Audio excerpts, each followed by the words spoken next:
பரிசுத்த பிதாவே, ஆசீர்வதிக்கப்பட்ட இந்த கால ஆராதனை வேலைக்காக நன்றி. இந்த ஆராதனை ஆண்டையில் பார்க்குற ஒவ்வொரு பிள்ளைகளுக்காக ஸ்தோத்தரிக்கிறோம். பிதாக்கவன் பரிசுத்த ஆவியான திரியேக தேவன் இந்த வேலையை ஆசீர்வதியும். இயற்கை கால சாதகமாக்கி கரடு அடையலாமல் கிடைத்து இதில் பங்கு வருகிற பிள்ளைகளை ஆசீர்வதியும்.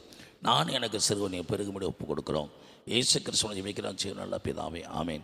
அல்லேலூயா, அல்லேலூயா, அல்லேலூயா. ஒரு வாரம் இந்த ஆராதனையை ஆன்லைனில் பார்த்து கொண்டிருக்கிற ஒவ்வொரு பிள்ளைகளையும் பிதாக்கவன் பரிசுத்தாவின் நாமத்தில் வாழ்த்தி ஆசீர்வதிக்கிறேன். பாடல் ஆராதனை கேட்டவர் தொடர்ந்து செய்திக்கு முன்னாக பாடுற பாடல் கேட்டு நீ ஆசீர்வதிக்கப்பட அன்போடு கேட்டுக்கொள்ளும். கர்த்தருடைய நாமம் மாத்திரமே மகிமைப்படுவதாக. என்னோடு சேர்ந்து பாடுங்கள், கர்த்தர் மகிமைப்படுவாராக. ஆமென்.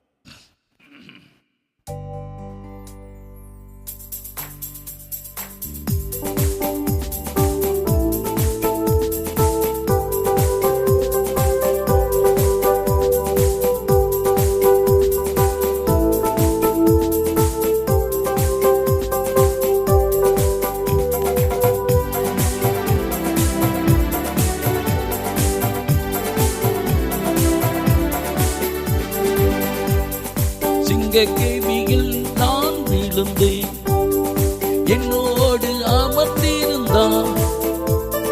சுட்டெரிக்கும் அக்கினியில் கிடந்தேன், பானி துளியாய் என்னை நனைத்தார். சிங்க கேள்வியோ சூளை நெருப்போம், அவர் என்னை காத்திடுவார். சிங்க கேள்வியோ சூளை நெருப்போம், அவர் என்னை காத்திடுவார். அவரே என்னை காப்பவர், அவரே என்னை காண்பவர், அவரே என்னை காப்பவர், அவரே என்னை காண்பவர். சிங்க கேபியோ சூளை நெருப்போ, அவர் என்னை காத்திடுவார். சிங்க கேபியோ சூளை நெருப்போ, அவர் என்னை காத்திடுவார். எதிரிகள் என்னை சுட்டி வந்தாலும் தூத சேனைகள் கொண்டு என்னை காப்பாரே. எதிரிகள் என்னை சுட்டி வந்தாலும் தூத சேனைகள் கொண்டு என்னை காப்பாரே. ஆவியினால் யுத்தம் செய்வேனே, சாத்தானை சமுத்திரம் விழுங்குமே. ஆவியினால் யுத்தம் செய்வேனே, சாத்தானை சமுத்திரம் விழுங்குவே. அவரே என்னை காப்பவர், அவரே என்னை காண்பவர், அவரே என்னை காப்பவர், அவரே என்னை காண்பவர். சிங்க கேபியோ சூளை நெருப்போம், அவர் என்னை காத்திடுவார். சிங்க கேபியோ சூளை நெருப்போம், அவர் என்னை காத்திடுவார். ராஜ்ஜியம் எனக்குள்ளே வந்ததால் சூழ்ச்சிகள் என்னை ஒன்று செய்யாதே.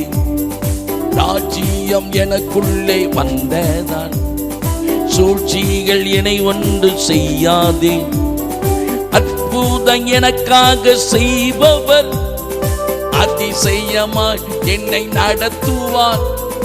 அற்புதம் எனக்காக செய்பவர் அதிசயமாய் என்னை நடத்துவார். அவரே என்னை காண்பவர், அவரே என்னை காப்பவர், அவரே என்னை காண்பவர், அவரே என்னை காப்பவர்.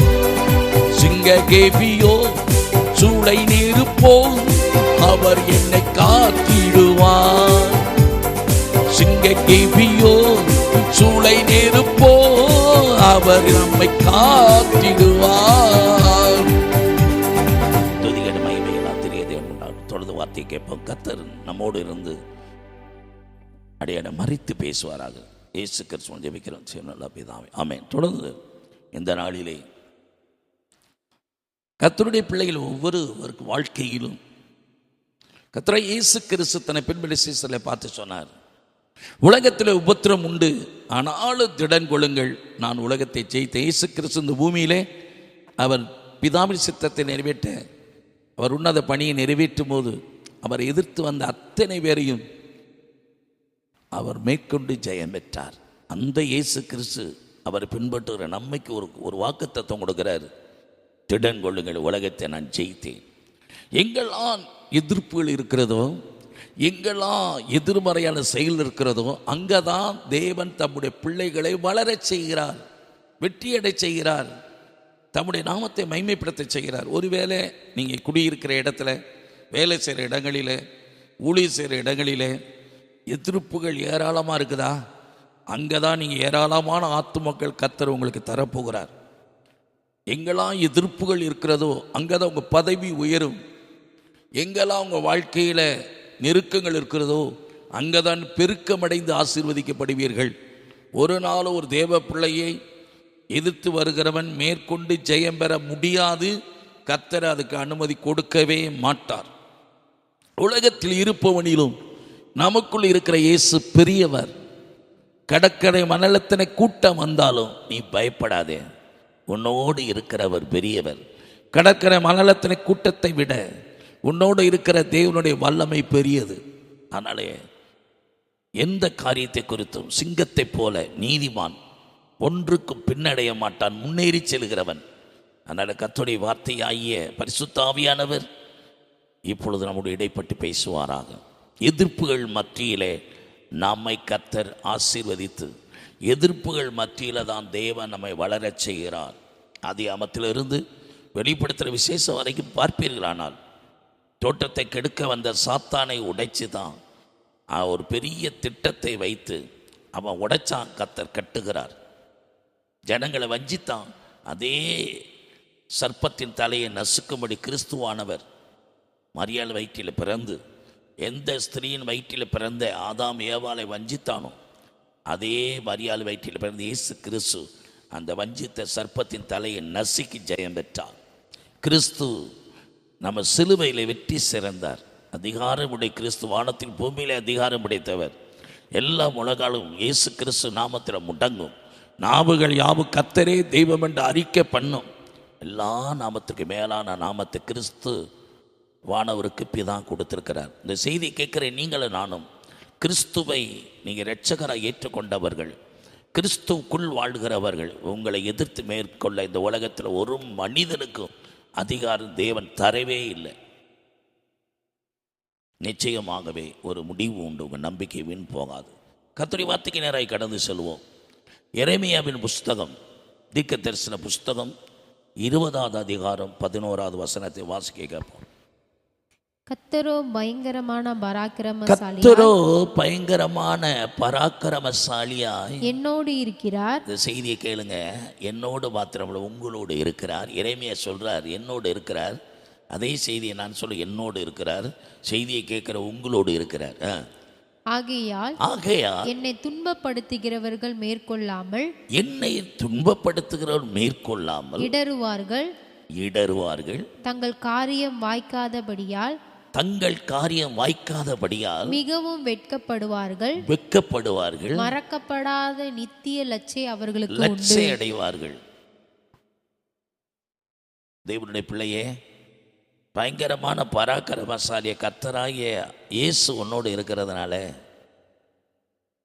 உன்னை துன்பப்படுத்துகிறவன் இடறுவான். உனக்கு விரோதமாக வருகிறவன் வெட்கப்படுவான். மாறாத லட்சத்தை அவனுக்கு அடையாளம். வெட்கப்பட்டு லட்சையை கெடுக்கிறாங்கன்னு சொல்லுவாங்கல்ல, அந்த நிலையில் தள்ளப்படுவான். கவலைப்படாதீங்க. எரேமியா கர்த்தருடைய வார்த்தையை சொல்லும்போது அவருடைய விரோதித்த அந்த கூட்டங்களை பார்த்து சொல்கிறார். 1வது அதிகாரத்து கடைசி வசனத்தில், எரேமியா 1 கடைசியில், அவர்கள் எனக்கு எதிராய் வருவார்கள், ஆனாலும் மேற்கொள்ள முடியாது. உன்னை ரட்சிப்பதற்காக, உன்னை தப்புவிப்பதற்காக நான் உன்னோட இருப்பேங்கிறார் ஆண்டவராகிய கர்த்தர். வாசிக்கலாம். அவர்கள் உனக்கு விரோதமாக யுத்தம் பண்ணுவார்கள். ஆனாலும் உன்னை மேற்கொள்ள மாட்டார்கள். உன்னை ரட்சிக்கும்படிக்கு நான் உன்னுடனே இருக்கிறேன் என்று கர்த்தர் சொல்லுகிறார். உங்களை காப்பாற்றும்படி என்ன கர்த்தர் கூடவே இருக்கிறார். உங்களுக்கு விரோதமாக வரலாம். விரோதமாக வந்ததுனால உங்களை மேற்கொள்ள முடியாது. பயப்படாதீங்க. எத்தனை விரோதங்கள் வந்தாலும், எதிர்ப்புகள் வந்தாலும், கர்த்தர் கூட இருக்கிறதுனால அவங்க நம்மளை மேற்கொள்ள முடியாது. அவர்களை துரத்தி விடுவார் என்று எதை சொல்லுங்க, துரத்தி விடுவார். இன்னொரு இடத்துல சொல்ல ஓடி போவார். அதைத்தான் நம்ம தியானிக்க போகிறோம். 3 காரியம் சொல்லப்படுகிறது. கர்த்தர் பயங்கரமான பராக்கிரமசாலியாய் என்னோடு உங்களோடு இருக்கிறபடினாலே நம்மை துன்பப்படுத்துகிறவர்கள் மேற்கொள்ள மாட்டார்கள். அடுத்து சொல்லுகிறது வேதம், அவர்கள் வெட்கப்படுவார்கள், லட்சை அடைவார்கள். இதான் நம்ம துன்பப்படுத்த நினைக்கிறவன் இடறி விழுவான். நம்மளை இடறல் பண்ண நினைக்கிற இடறி விழுவான். விளங்கி கொள்ளுங்க. வேதத்தில் நம்ம வாசிக்க ஒரு சில சம்பவங்களை வாசிக்க போகிறோம். எஸ்தர் ராஜாத்தி புஸ்தகத்தில் 9வது அதிகாரத்தில் வேதம் சொல்லுகிறது, மொர்தெகாயும் யூத மக்களையும் விரோதித்த ஆமான் இந்த சத்துரு வெட்கப்பட்டு போனான். அவர்கள் மேற்கொள்ள முடியலை. காரியத்தை மாறுதலாக முடிச்சிட்டாரு. எந்த தேதியில் யூதர்களை மேற்கொள்ளலாம் அப்படின்னு பகைங்கனாகிய ஆமானாகிய சத்துரு நினைச்சானோ அதே மாதம் அதே தேதியில் காரியம் மாறுதலாக முடிஞ்சது. உங்களுக்கு மரணம்தான் நியமிக்கப்பட்ட அந்த தேதியை கர்த்தர் மாறுதலாக முடிய பண்ணுவார். உங்கள் வாழ்க்கையில் தண்டனை என்ற சூழ்நிலையை தள்ளப்பட்ட எதிராளியில் போட்ட திட்டத்தை தாண்டி கர்த்தர் விடுதலையின் நாளாய் உங்களுக்கு வைத்திருப்பார். இந்த செய்தியை கேட்குற அருமையான கர்த்தருடைய பிள்ளைகளே, அநியாயமாக குற்றம் சுமத்தப்பட்டு தண்டனை தீர்ப்பில் தள்ளப்பட்டு இருந்தாலும் உங்கள் பக்கம் நீதியுள்ள நியாயாதிபதி நின்று யார் உங்களை தண்டிக்க நினைச்சார்களோ அந்த தண்டனை அவர்கள் மேலே போய்விடும். யூதாஸ் இயேசுவை காட்டி கொடுத்தான். அந்த காட்டி கொடுத்ததுனால மாட்டிக்கிட்டான். 30 வெள்ளி காசுக்காக பணத்துக்காக பதவிக்காக உங்களை காட்டி கொடுக்கிற நினைக்கிறவங்கெல்லாம் மாட்டிக்கிடுவாங்க. பயப்படாதீங்க. ஒரு தேவ பிள்ளை உண்மையுள்ளவனுக்கு, கர்த்தர் பட்சத்தில் நிற்கிறவனுக்கு, தேவனுடைய சித்தத்தை செய்கிறவனுக்கு, நீதி நேர்மையை வாழுகிறவனுக்கு, தேவனுடைய சித்தத்தை செய்கிறவனுக்கு இடரலாம். தேவ பிள்ளை வேலை செய்கிற இடம் குடும்பத்தில் யார் எழும்பினாலும் கவலைப்படாதீங்க. அநியாய தீர்ப்பு சொல்கிறாங்களா, இல்லாத போல சொல்கிறாங்களா, எந்த தூக்குமாரத்தை உங்களுக்கு விரோதமாக செய்கிறாங்களோ அது செய்கிறவனுக்கு தான். பயப்படாதீங்க. எந்த தீமையை உங்களுக்கு வைக்க நினைக்கிற அந்த தீமை அவங்களுக்கு தான். நீங்களும் நானும் தீமையை நன்மையினால் வெல்ல அழைக்கப்பட்டவர்கள். பழிக்கு பழி வாங்குவதற்கு நம்ம அழைக்கப்படலை. உதாசீனத்துக்கு உதாசீனம் இல்லை. அதுக்கு பதிலாக ஆசீர்வாதத்தை சுதந்திரிக்கும்படி அழைக்கப்பட்ட அறிந்து ஆசீர்வதிக்கிறதுக்கு நம்ம அழைக்கப்பட்டுக்கிறோம். என்ன பேசினாலும் நல்லா இருங்கன்னு சொல்லுங்கள். என்ன சொன்னாலும் ஆசீர்வாதமாக இருக்குன்னு சொல்லுங்கள். பதில் பேசாதீங்க. அவங்க பேசுகிற மாதிரி நீங்கள் பேசாதீங்க. நீங்கள் அவங்களுக்கு பதில் அன்பு செலுத்துங்க, ஆசீர்வதிங்க. நம்ம வாயிலிருந்து எதை புறப்படுங்க அதான் நமக்கு. ஒரு வீட்டுக்குள்ளே பிரவேசிக்கிறீங்க, அந்த வீட்டை வாழ்த்துங்க. வாழ்த்துறதுக்கு உரியவன் அந்த வீட்டில் இல்லைன்னா அந்த சொன்ன வாழ்த்துதல் நமக்கு. ஆசீர்வதிங்க. அந்த பாத்திரவாணி இல்லைன்னா நமக்கு தான் அந்த ஆசீர்வாதம். நம்ம மேன்மேலும் பெருகிட்டே இருப்போம். பட்டயத்தை எடுத்துக்கொண்டு சவுல் தாவீதுக்கு விரோதமாய் விரட்டிக்கிட்டே வந்தான். பொறாமையில் அவன் தான் ராஜ்யபாரத்தில் இருக்கணும் தாவீது. ஆனால் அவனுக்கு இருக்க வேண்டிய ஸ்தானத்தை இவன் பிடிச்சிக்கிட்டு அவனை கொலை செய்தேன் நானே. கடைசியில் அந்த பட்டயம் அவனையே பாதிப்புகளை கொண்டு போயிடுச்சு. இந்த தாவீதோ அவன் ஜீவனை காப்பாற்றினான். சவுலோ அவன் ஜீவனை அழிக்க நினைச்சான். அழிஞ்சு போனான். காக்க நினைச்ச காப்பாற்றப்பட்டான். இதுதான் சத்தியம் உங்களுக்கு போதிக்கிறது. பயப்படக்கூடாது. கர்த்தருடைய பிள்ளைங்க தைரியமாக இருங்க. கிறிஸ்துவுக்காக இன்னும் நில்லுங்க. உண்மை, உத்தம, நீதி, நேர்மை அப்படி சித்தத்துக்காக நில்லுங்க. யாரும் ஒன்றும் செய்ய முடியாது. நீங்கள் சமுதாயத்தில் ஒரு குடும்பம் அந்த கர்த்தர் பட்சமாக நில்லுங்க. ஒரு கூட்டு ஜனம் ஏற்று வந்தாலும் உங்களை ஜெயிக்க போகிறது இல்லை. அதைத்தான் வாசிக்க போகிறோம். 9:1 படிப்பா. எஸ்தர் 9:1. ராஜாவின் வார்த்தையின்படியும் அவனுடைய கட்டளையின்படியும் செய்யப்படுகிறதற்கு ஆதார் மாதம் என்கிற 12ஆம் மாதம் 13ஆம் தேதியிலே யூதரின் பகைஞர்கள் அவர்களை மேற்கொள்ளலாம் அவர் மேற்கொள்ளலாம் என்று நம்பினார்களே. அந்நாளில் தானே யூதரானவர்கள் தங்கள் பகைஞரை மேற்கொள்ளும்படி தன்னுடைய பகைஞரை மேற்கொள்ளும்படிக்கு காரிய மாறுதலாய் போயிட்டு. இதுதான் நடக்கும். ஒரு தேவ பிள்ளை உன்னைய மேற்கொள்ளலாம் நினைச்சு எந்த மாத தேதி குறிச்சிட்டாங்களோ அதே மாதம் அதே தேதியில நீ போய் அந்த எதிராளியை மேற்கொண்டு ஜெயிச்சுட்டு வந்துடுவ.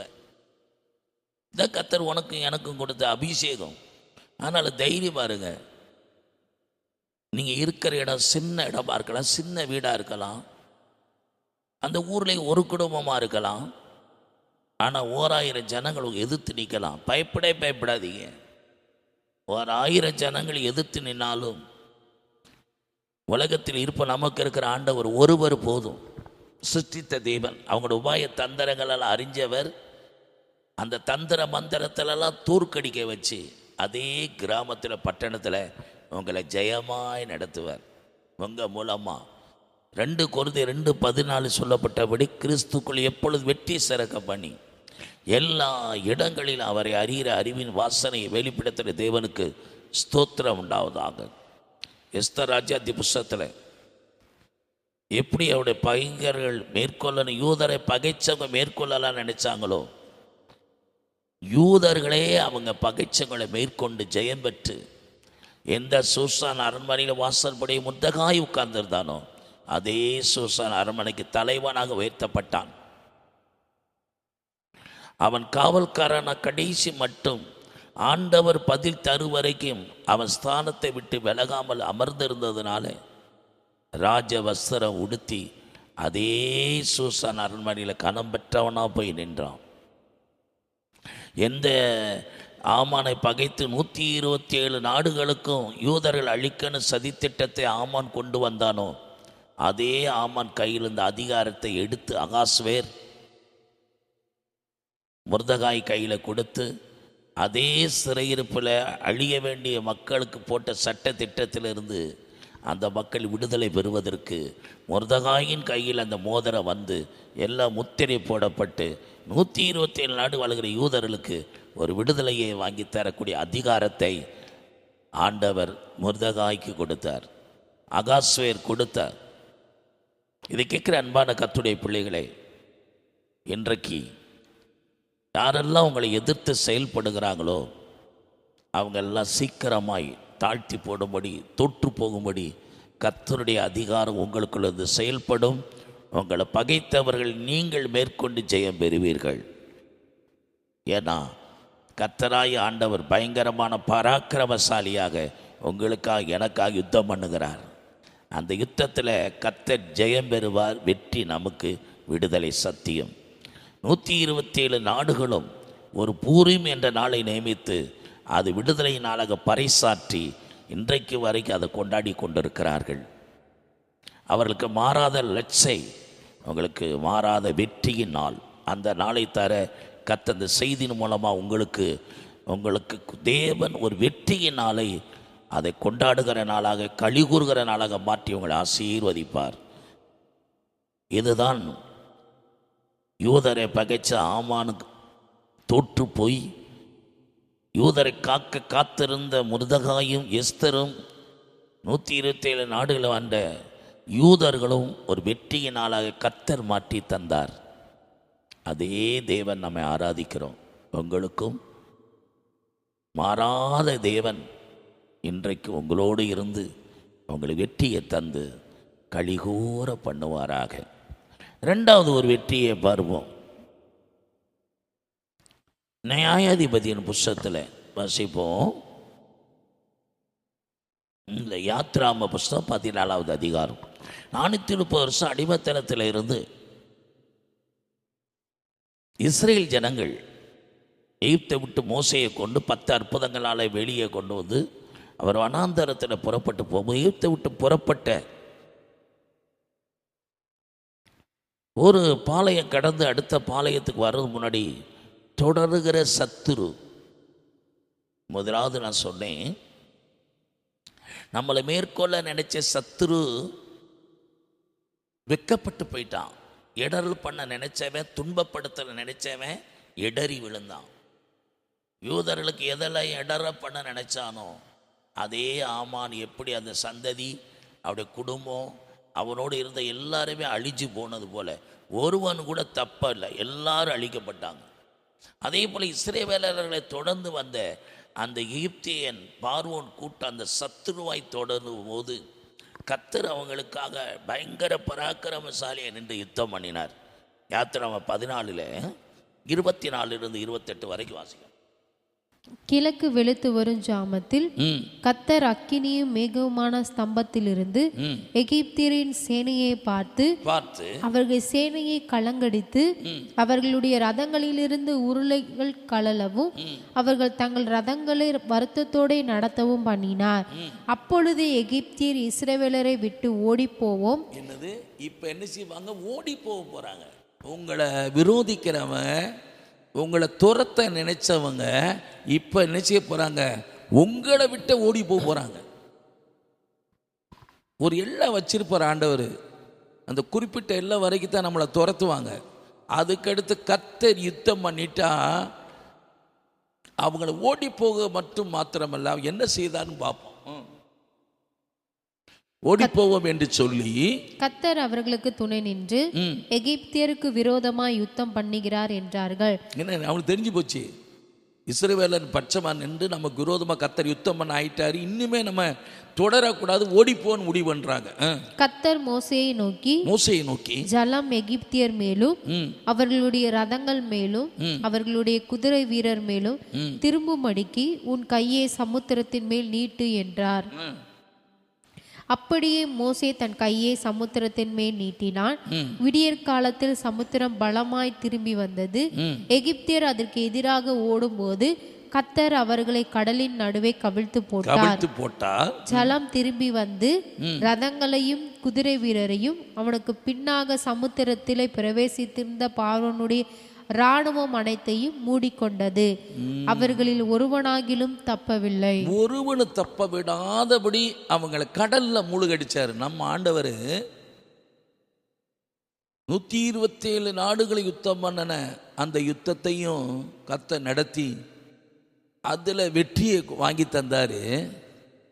சிதறி போய் இருக்கிற தெய்வ பிள்ளை எந்தெந்த நாடு ஊரில் கிடந்தாலும் சரி, உங்களை கர்த்தர் பாதுகாக்கிறாரு. எந்த நாட்டில் நீங்கள் இருந்தாலும் தேவன் உங்களுக்கு பயங்கரமான பராக்கிரமசாலியை நின்று பாதுகாப்பார். தைரியமாக இருங்க. இங்கே ஒரு எகிப்து தேசமே எழுப்பி வந்துச்சு. அந்த எகிப்தியர் முற்றிலுமாய் அவர் கடலிலே வச்சு மூழ்கடிச்சிட்டாரு. இஸ்ரவேலரை துரத்தி வந்த சத்துருக்களை கர்த்தர் அவர்களை ஓட விடாம மடங்கடிச்சு முற்றிலுமாய் அவங்களை அடித்து போட்டார்.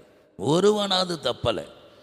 எஸ்தர் ராஜாத்திய புஸ்தகத்திலே பார்த்தீங்கன்னா அந்த யூதரை பகைச்ச ஒருவனும் தப்ப விடாதபடி எஸ்தரும் முருகதாய் கடைசி சத்துருக்களை வரைக்கும் அழிச்சுக்கிட்டே இருந்தாங்க.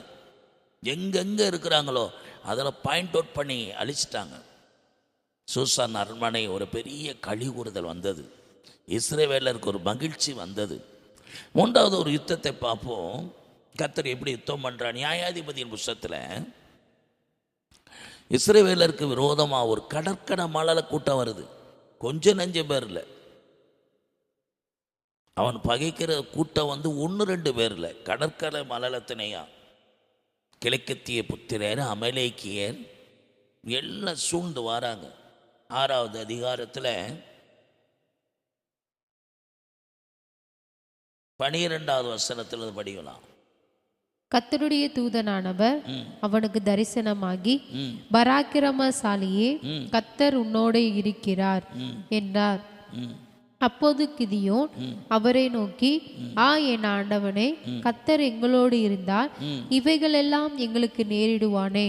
கர்த்தர் எங்களை எகிப்திலிருந்து கொண்டு வரவில்லையா என்று எங்கள் பிதாக்கள் எங்களுக்கு விவரித்து சொன்ன அவருடைய அற்புதங்கள் எல்லாம் எங்கே?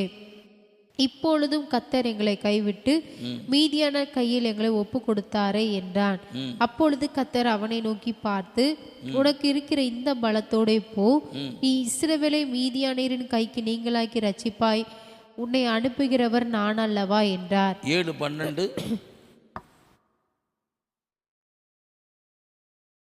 மீதியானியரும் அமலேக்கியரும் சகல கிழக்கத்திய புத்திரரும் வெட்டுக்கிளிகளை போல திரளாய் பள்ளத்தாக்கிலே படுத்து கிடந்தார்கள். அவர்களுடைய ஒட்டகங்களுக்கும் கணக்கில்லை. கடற்கரை மணலை போல் திரளாய் இருந்தது. போல ஒரு கூட்டம் கிதியோனை விரோதித்து வந்தது, இஸ்ரவேலருக்கு விரோதமா வந்தது. கிதியோன் வந்தபோது ஒருவன் மற்றொருவனுக்கு ஒரு சொப்பனத்தை சொன்னான். அதாவது, இதோ ஒரு சொப்பனத்தை கண்டேன், சுட்டியிருந்த ஒரு வார்கோதுமை அப்பம் மீதியானியரின் பாளையத்திற்கு உருண்டு வந்தது. அது கூடாரம் மட்டும் வந்தபோது அதை விழத்தள்ளி கவிழ்த்து போட்டது, கூடாரம் விழுந்து கிடந்தது என்றான். அப்பொழுது மற்றவன், இது யோவாசின் குமாரனாகி கிதியோன் என்னும் இஸ்ரவேலுடைய பட்டயம் அல்லாமல் வேறல்ல. தேவன் மீதியானியரையும் இந்த சேனை அனைத்தையும் அவன் கையில் ஒப்பு கொடுத்தார் என்றான். எதிராளி தான் ஆண்டவர் கேட்கிறாரு, எதிராளிகள் உன்னை பத்தி என்ன பேசுறான்னு கேளு.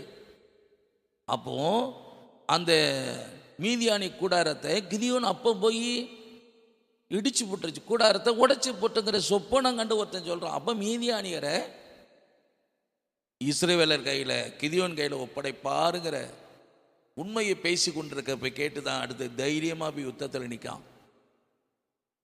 தேவனுடைய பிள்ளைகள் வாழ்க்கையில பரிசுத்த ஆவியானவர் இன்னைக்கு உங்களை சொல்லுகிற ஆலோசனை, இந்த 3வது யுத்தம் கடற்கரை மணலத்தனை கூட்டம். அங்கேயும் கர்த்தர் பயங்கர பராக்கிரமசாலியாக கர்த்தருடைய பட்டயம் கிதியோன் பட்டயமா செயல்பட்டதுனால எல்லாவற்றையும் முறியடித்து தேசம் 40 வருஷம் அமைதலாக இருந்தது. எகவோ சாலமுங்கிற பலிபீடத்தை கட்டி கர்த்தரை ஆராதித்தான். இதை கேட்கிற கர்த்தருடைய பிள்ளைகள் வாழ்க்கையில்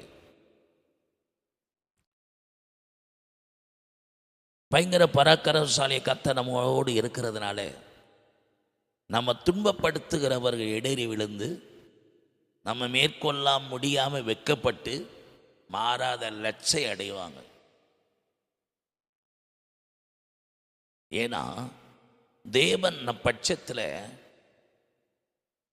யூதர்கள் பாபிலோன் தேசத்தில் 127 நாடுகள் அரசாண்ட இந்து தேசம் முதல் எத்தியோப்பியா வரன்னு சொல்லப்படுகிறது.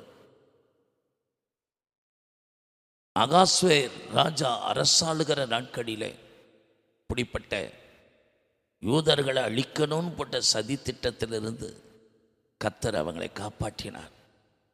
127 நாடுகளில் இருக்க யூதர்கள் காக்கப்பட்டாங்க. அதுக்கு முருதகாய் செய்தது என்ன? தேவ சமூகத்தில் திறப்பையில் 2 அல்லும் பகலும் உபவாசித்து ஜெபித்து தடைகளை மீறி ராஜ்ய சமூகத்தில் நின்னாங்க. கர்த்தர் அந்த காரியத்தை வாய்க்க பண்ணினார். எதிராளிகளை துரத்தி விட்டார். கர்த்தர் யுத்தம் செய்தார். இந்த விரோதிக்கிற அந்த கூட்டத்தின் கையிலிருந்து நம்ம காப்பாற்றும்படி கர்த்தர் காரியங்களை மாறுதல முடிய பண்ணினார். நம்ம துரத்தி வருகிற சத்துருக்களை நம்மளை விட்டு ஓடி போக பண்ணி அவன் தப்பிக்க கூடாதுன்னு சொல்லி ஜலத்திலே அடித்து போட்டார். கடற்கரை மணலத்தனையான கூட்டத்தையும் கர்த்தருடைய பட்டயமாய் நின்று அந்த கூட்டத்தை அழித்து தேசத்தை பாதுகாத்து ஒரு சமாதானத்தை தந்தார். இதை கேட்கிற அருமையான கர்த்தருடைய பிள்ளைகளே, யூதருடைய விடுதலைக்கு எஸ்தரும் முருதகாயும் திறப்பில் நின்றான். முருதகாய் எஸ்தர் செயல்பட்டான். திறப்பில் நிற்கிற ஒரு மனிதன் தேவை, சுவரை அடைக்கிறதுக்கு ஒரு கூட்டம் தேவை.